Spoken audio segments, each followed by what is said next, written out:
all the people that was talking could talk about was gas mileage and strategy. Hey, you know, I thought we went to race. I didn't know we went to play checkers or something. It's unreal how you can't pass even though you're better than the car in front of you. You can run and catch them, but you can't pass them. I'm going to bring up Indy this coming Sunday. People are already working on their strategy right now. I know.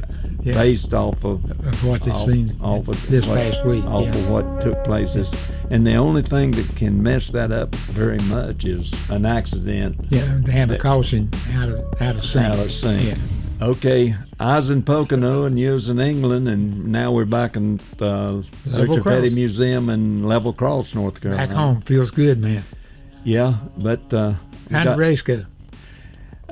You know, they run, and then they got crazy on one of the restarts and had the big wreck. Of course, you know a little bit about it, but that's the most cars that we hadn't seen finish a race in a pretty good while, Richard. You know. Yeah, it is. Definitely it is. You know, but I was able to pick it up on a computer or something when we was in England, and when the race started, all the people that was talking could talk about was strategy. Okay, you know what I mean? Gas mileage and strategy, and hey, you know, I thought we went to race. I didn't know we went to play checkers or something. But that was the big deal. And me watching the race, no matter who was up front, would run off and leave everybody. Okay? And then there'd be a bunch of deals. And really, when the race started, the way I seen it, everybody kind of raced to get in their position. And then they started making pit stops and doing all the strategy and stuff. And to me, the race came down to the last 20 laps because everybody done their deal. And when I watched the race, the top 10 cars that started in the top 10 with 20 laps to go, the only pass I seen was 11 car past the 48 car, and the rest of them just run in line. But so, that's what we've seen over the years, Richard. Yeah. But what the 12 car, I sat on the 42 box. He got it in a late wreck. But he stuck with his strategy pretty good about he never pitted one time during the stages. He done green flag stops and other cars. But the 10 car wreck, it kind of messed everything up because at that point in time, the 54 had checked out. And then a bunch of them pitted, a bunch of them stayed out. When he got back in traffic, he was just another car. Right. But that's what you're saying. Yeah. And so was the 6 car. When he led, I think the 43 run second to him. For a long time. Yeah, and then they had a caution, and we're back there. I'm saying the 43's back there again. He's just another car. Yeah. But he passed some awful good cars, Richard, and the 40. And he was racing the 5 car real hard at the end of the race. And like you said, the 11 car was awful good all day. But the 6 was out front. He was good. I didn't. To begin with, when the race started, the 54 just ran off left everybody. I said, he's the class of the field. But once he got back and had to race with people, then he's just, like I say, another car. Yeah. Then somebody else would get out front. And then at the end of the race, the 12 got out front and nobody challenged him. The 5 car was behind the 43 one time and was running for 10th place for 1 point, in one of the stages. And I kept watching that, and he couldn't challenge even, I shouldn't say even the 43. But it's unreal how you can't pass even though you're better than the car in front of you. You can run and catch them, but you can't pass them. But we've talked that a long time, and I'm going to bring up Indy coming up this coming Sunday. But people are already working on their strategy right now. I know. Yeah. Based off of what they've seen this past week. Off of what took place. Yeah. And the only thing that can mess that up very much is an accident. Yeah, to have a caution out of sync. Out of sync. Yeah. But Lord have mercy, Richard. They had a crowd of people there, and a bunch of people didn't get in. But you said it rained before the race started? It took us an hour and 20 minutes from Statesville to Allentown, and I rode in with the 43 pit crew, and it took us 3 hours to get to the racetrack with the traffic and the lightning storms. Oh, okay. And a lot of the stuff that was supposed to take place before the race was canceled. So, but then it cleared off and everything, it started on time, and I guess it was a typical Pocono race, yes. Yeah. But I still don't understand why the cars out front leading and a car running 10th has got clean air, looks like, and he can't run as fast, no matter how good a car it is. He just can't run past the limit. That just blows my mind. It gets kind of weird, that's for sure. Yeah. And then, of course, on the restart, they had the big wreck.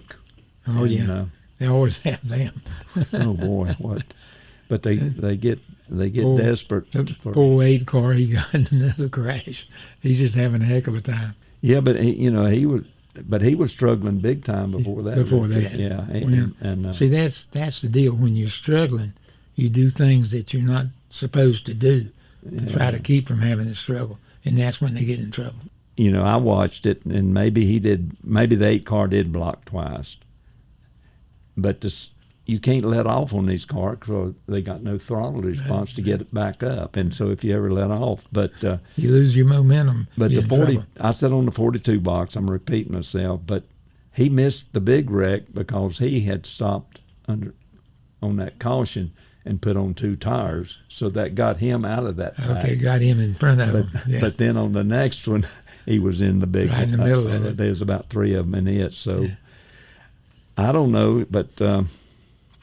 Yeah, there's a lot of strategy going on right now, and saving fuel, not to get the distance, but so you don't have to put so much in. So you make a quick pit stop. Yeah, and it's bad sitting there when they get through with the tires in about 9.5 seconds, and it takes about 14 to fill them cars up if it's all the way down. And I don't have the answer for it. It's just what we've seen, and it is what it is. And we just have to watch it from there.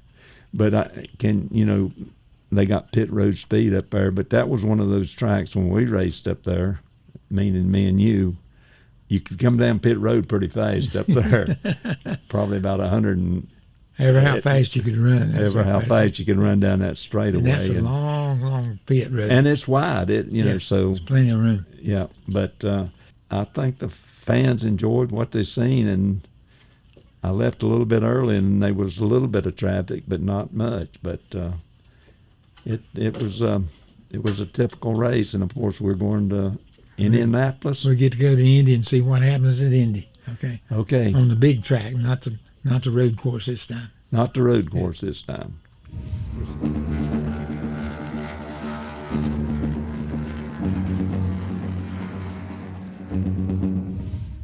I don't know that I ever had anybody intentionally spin you out. We spun out a lot of times, but as far as somebody trying to get revenge or something like that, I don't remember that, no. And I never done it to anybody else either, so I guess they respected that part of it. I don't think anybody ever intentionally spun him out. There was probably some times where maybe Earnhardt got into him a time or two, and Ned just got into him one time at New Asheville Speedway. And he didn't have to do it to pass us because we was already in trouble, and he has passed us for the lead and got into us. But we talked about it.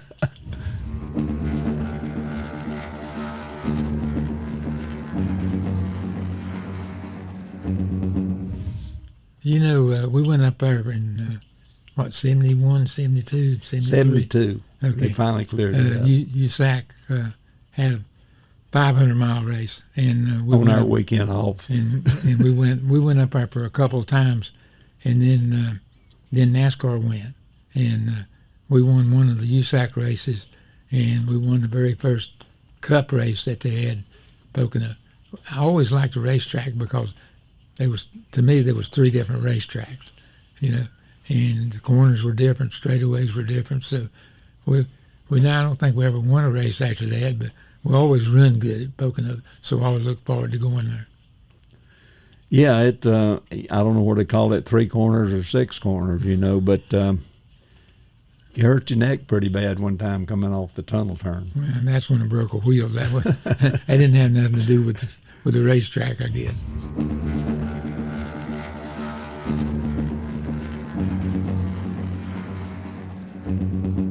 That was a funny thing. When I crashed and broke a wheel, really. Crashed, broke my neck and stuff. The only thing Dale was worried about was the right front spring, because we rented about 2/3 of all the races, and it was the perfect thing. And I think there's a picture of it somewhere where it shows me turning over and the spring up in the air. And 8 or 10 years ago, somebody sent the spring. We got it here in the Petty Museum, and it's too late for us to use it, but we're glad it finally got back home. Richard said I was more worried about that than his neck. That ain't true, but I did want my spring back because we used it in a lot of places. It was a long 1600, and I don't know what it rated out of, and a lot of the crew chiefs now don't even know what I'm talking about. But one of the cleanup people some time ago, like you said, brought it down here, and it's sitting over there in the museum beside of a 79 Chevrolet Capri, Monte Carlo. And but we'd quit using them springs time we got it back.